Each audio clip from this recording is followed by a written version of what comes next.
Good morning and welcome to season 11 of the Successful Hairstylists podcast. I am so honored and so excited to be on season 11 with y'all. I have been going live. Good morning. I have been going live every single week with trainings and podcasts for going on 5 years now, and I absolutely love it. It's one of my favorite ways to connect with you guys, to bring relevant, easy, implementable tips to you guys. If you guys notice, I don't spend a lot of time chit-chatting. I tend to have a topic, we get right into it, you know exactly what to do after the training is done so that you can actually implement it, put it into place, all of that. You are going to be getting more of that in season 11. So thank you all for your reviews, your feedback, for coming to my DMs and letting me know how the podcast has been, affecting your career. I receive messages weekly that let me know that just by listening to this podcast, to these free trainings, you guys have been able to fully book up months in advance. And that just makes me so proud. I am not here to gatekeep anything, to try to force you into any kind of buying anything from me. I am genuinely here as a servant, as just a heart-led leader and mentor to give you guys practical ideas to implement in your career. So thank you so much. Please recommend me to your hair besties if they don't listen yet. And yeah, let's get into it. So we are talking about the domino effect of poor scheduling, okay? And here's the domino effect. We get gaps in our schedule. We can't take as many clients in a day, week, month. We get on a super busy week, super slow week, medium week cycle that literally repeats every single month. And I know you guys know what I'm talking about. And then also, our timing, we get so stressed out about the timing of our services that we tend to bloat our appointment times in our schedule so that we have enough room and we feel comfy and not rushed. But this is ultimately losing us a lot of money. So I'm super excited to dive into this topic.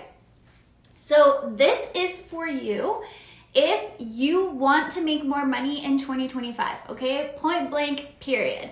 And I know it's not a popular topic to talk about how to schedule appointments and, our service timing and making sure that we're really showing up and able to take the amount of clients that will benefit our business and continue to get us fully booked. But you guys, this is such a vital point where a lot of hairstylists are losing money. So if you want to make sure that you are not losing money in these areas, then you're going to know exactly how to do that. This is also for you if you have ever had a busy day, week, or month, super busy, you're like, oh my God, I killed it. I had so many clients, I'm on top of the world. And then you looked at what you made and you were like, that's it. That's all I made. I was so busy. I had so many clients. I did so many things. How can that be the total of my week or month? So this is going to help you with that. Again, when we have these bloated appointment times, when we have these gaps in our schedule, we can feel really busy, but not have the money to show for it. So this is going to help you so much understand where money is getting left on the table in your schedule. So let's get into it. Okay, so I am going to share with you guys today 3 different things. So we're going to talk about, number 1, how to limit gaps in your schedule before they even happen. Okay, so that's number 1. Number 2, I want to talk to you guys about how to avoid that busy, slow roller coaster that tends to repeat itself every month. It's actually a really simple change that you can make starting today that's going to make all the difference. And then number 3, I want to help you guys know how to audit your timing and give you some really, really practical things that you can do to be more efficient behind the chair. So it's never about rushing and being sloppy and like taking away that creative element of what we do. It is just about being more efficient and noticing the areas where we can tend to maybe take extra long or get sidetracked, okay?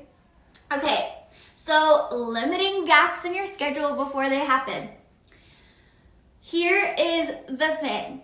With the popularity of online booking that has come up in the past few years, love it or hate it, recommending it or not recommending it, the thing about online booking is that it can create chaos in your schedule, mostly because clients can just book whenever, right? They have control of your schedule. And it is my belief, if you guys have been following me for a long time, that if you aren't making $8K a month in service sales, you are not ready for online booking. But that's a conversation for another day. Don't hate the messenger, whatever. If you want to hear me talk about that, jump in my DMs or comment here and let me know. But what we need to do is that we need to be strategic with where we are placing appointments, okay? So sometimes we're like so excited to just have an appointment request, we just give them whatever time they ask for, and that's totally fine sometimes, okay? But as you're getting more requests, as you're getting busier, you can have some strategy.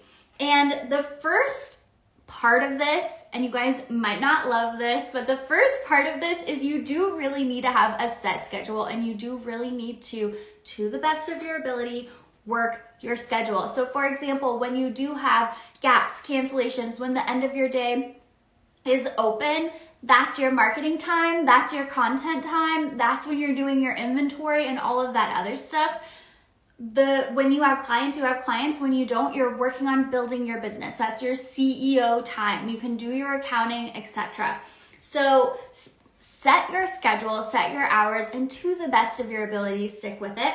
So here's how we schedule people intentionally is number one, if you have a wide open day and someone wants to book with you, you are going to book them. So you are going to offer them, is how this sounds, the first appointment of the day or the last appointment of the day. And I know some of you are already groaning because you're like, well, if I have nothing at the end of my day, I go home early, and that's so nice.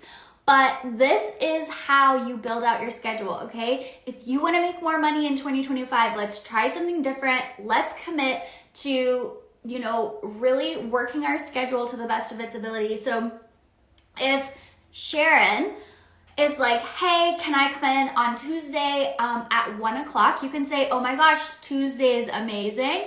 Let's do 10 a.m. or I could do 3. Which one would you like better, okay? So you're giving her options on the day that she wants. If she can't wiggle to those times, then you can offer her either another day or you can let her have that spot. But we are always going to try to direct the conversation.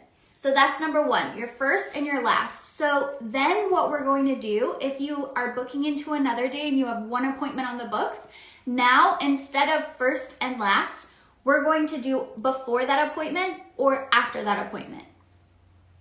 Okay? So we are going to use whatever appointment is already on our book as the anchor to then book on.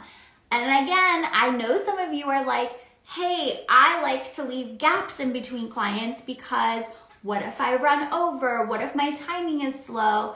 On and on and on. I know all the reasons. I was behind the chair too. I totally get it. But this is how we make more money behind the chair, okay? And as long as your timing, which we're gonna talk about later, as long as you are good at keeping your timing correctly, you're booking your services correctly, you should be able to keep up with your appointments, okay?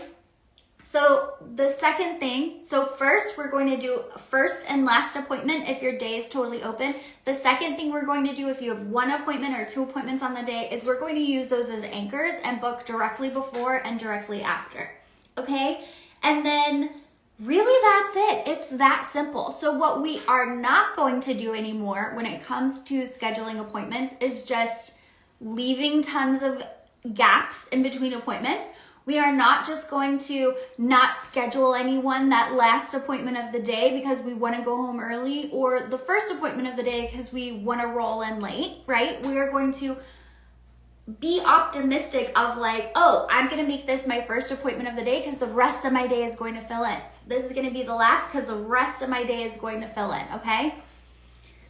All right, so that is with limiting gaps. That is stuff that you can start doing right away. I hope that that has helped you have clarity around how to actually put people into your schedule in an effective way. Okay, number 2, how to stop this slow, busy cycle with like how many clients we're having per week, okay? Anytime you're hitting the ceiling of your income, so let's say in the beginning, right, as you start to hit 1K months, 2K months, you're going to notice a little bit of this, right? If you're at 5K months and you're about to level up to 6, 7, it's again going to start feeling like this. So first of all, seeing the kind of up and down is a sign that you are leveling up, right? Like you're going from kind of like a steady okay to like a whoa, and then a wait, where is everyone, and all of that. So it's all a part of growth. There's nothing wrong with you if you have these busy, slow spots in your schedule. But here's something that you might not have known that can completely change this. So when you are rebooking your appointments, when we rebook on even number of weeks, okay, so 4, 6, 8, 10, we are actually going to repeat the same cycle over again. Okay, so we're basically booking into our schedule that same busy slow. And the only way it's going to change is if we're filling in those other appointments with new appointments, okay? That's awesome. We hope that happens. When you can rebook on odd weeks, okay, 5, 7, 9, you actually stagger these appointments. Okay, so by rebooking an odd number of weeks, you are going to slowly see the appointments, instead of being high and low, they're going to start to disperse out and even out over time. The good thing about this too is that, especially when you're still building, you don't want to have weeks that are fully booked that you can't get anybody in, because you want to, obviously we want to be able to get people in as close to when they're wanting to get in as possible. So as it's staggering out, you're not going to have this inflated week of being so slammed that then you have this dead week and you're freaking out, okay? It's going to even out your income, it's going to even out your clients, and it's really going to help you continue to build those new clients in. So rebooking on an odd number of weeks, 5, 7, 9, is really going to help you end this busy, slow cycle in your schedule. Okay, so lastly, we are going to dive into timing. And in my experience, in my opinion, timing is one of those areas that is the easiest way to see an immediate increase in your income. And it has nothing to do with raising prices, selling retail, getting more clients, nothing like that. It's just about increasing your efficiency. And I will tell you guys that clients especially really appreciate this. So not only is it a win for you, because now maybe instead of seeing 3 clients a day, you can see 4 clients a day. So you can make $200, $300, $400 more every single day that you work, which is huge over a year. But clients get to come in, not feel like they're gonna spend all day in the salon, not feel like you aren't making them a priority or working as hard as you can on them, etc. So it is truly a win-win for absolutely everyone. And so I have some goal times for you guys here, and then I'm going to tell you kind of how to reach them. And I'll say I recently did a post on this just this past week, and I did get some comments about hourly pricing and how this affects hourly pricing, etc. And that's really something that my hourly pricing hairstylists need to sit with. is how that is feeling and how that is working for you, you should be able to work to make more by being more efficient, okay? It is an added value to your client, not only in, they get out sooner, but I have a sneaky suspicion that people would pay more to be out in 3 hours instead of 5 hours, okay? So just something to think about as you're looking at however your pricing model works for you. I also struggle with like that ethical vibe of if I go slower, I make more money. I don't like that. That doesn't sit good in my spirit. Some services are going to be hourly, like balayage or something like that, but I don't know. That's just, if you're an hourly hairstylist, it's just something to think about. But in general, here are some guidelines, and as I share these times with you, I want you to understand that this is for the average client. The truth is, 80% of women have like medium density. They don't have super thick hair. Most of the time they have thin hair, okay? So I don't want you guys coming in here and being like, all of my clients need accommodations, because like statistically it is just not possible, okay? But so on average, so if they have extra density, if they have even extra length, in some cases that would require more time, but here we go. So for a base color, this should be taking you 15 minutes or 20 minutes maximum. For a haircut, this should be taking you 15 minutes or 30 minutes max for those, graduated bob, 6-panel bob, barber cuts, etc.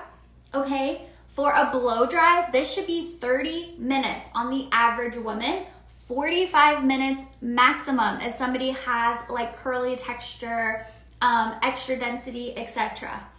For maintenance foiling, so for like a regular partial foil, you're maintaining somebody's blonde that they have, that application should take 30 minutes. At the maximum 45 minutes. You guys are taking so long on your foils, okay? Maintenance foiling for a full foil, an hour and a quarter or an hour and a half at the max, okay? Now look, here are some of the biggest pitfalls that I see, like where it's easy to kind of run over on time, is how you're folding your foil. So I want you guys to really think about what affects my outcome, okay? Am I spending time on something that doesn't affect the outcome for the guest?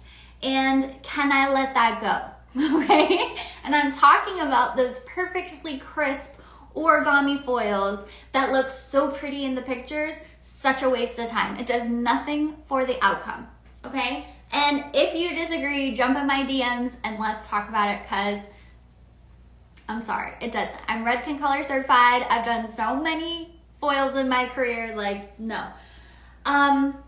With the blow drying, it's going in when the hair is still sopping wet. It's not sectioning. It's not using the right products. With hair cutting, sometimes it's over sectioning, okay? With base color, sometimes it is just taking our time. I don't know. I know we're like zoning out. Maybe we're chatting, but you guys, these things can get done. So how can you get your times down if you need to? Here's how.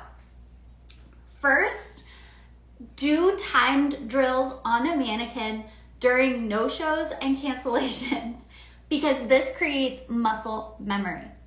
Okay, when we have muscle memory, we automatically do things faster because we're so used to doing it. That's why they say that when you work 1,000 hours on something, you're a master of it, because you have the muscle memory. You've done it so many times that you can almost do it on autopilot while you're chatting, while you're formulating the next step, etc.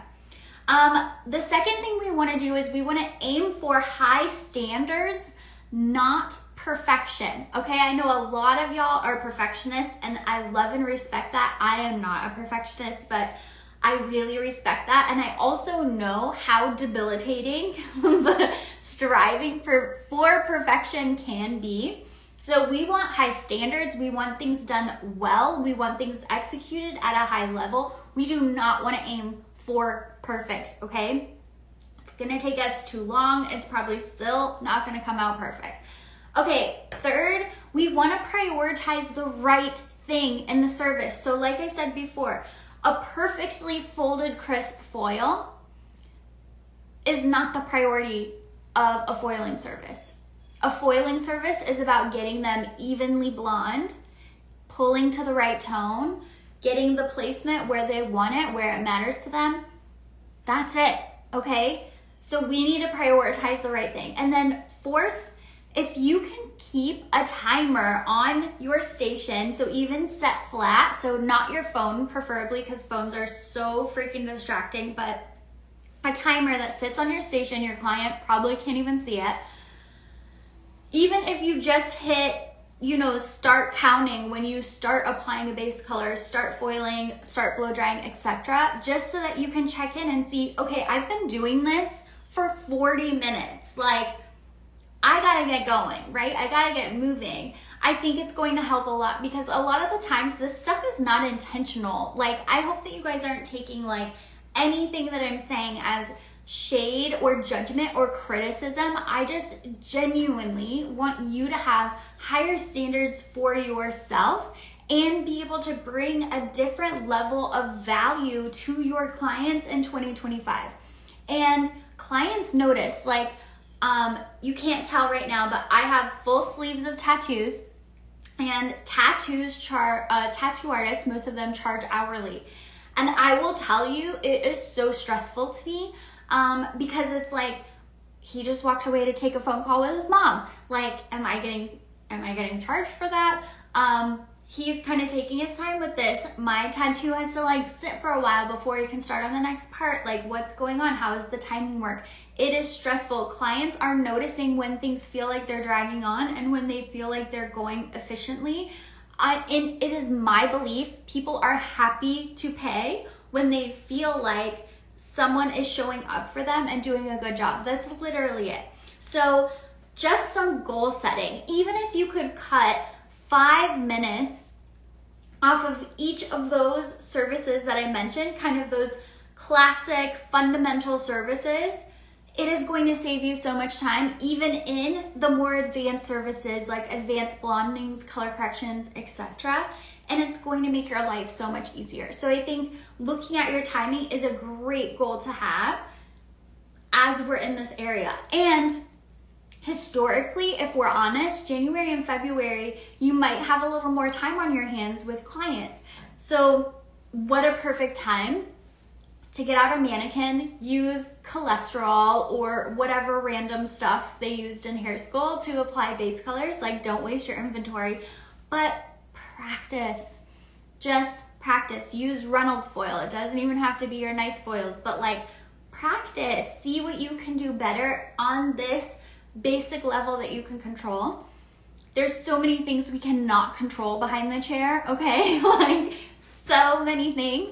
But if we can have control over our schedule, book clients strategically so that we are maxing out our days, if we can rebook people on odd weeks so that we are not repeating any roller coasters in our schedule, and if we can have high standards and be highly efficient behind the chair, we are going to feel so much better and provide such a better experience to our clients. So I hope that this has been really helpful for you guys, really eye-opening as to some areas that you can focus on that maybe you haven't thought about in a while.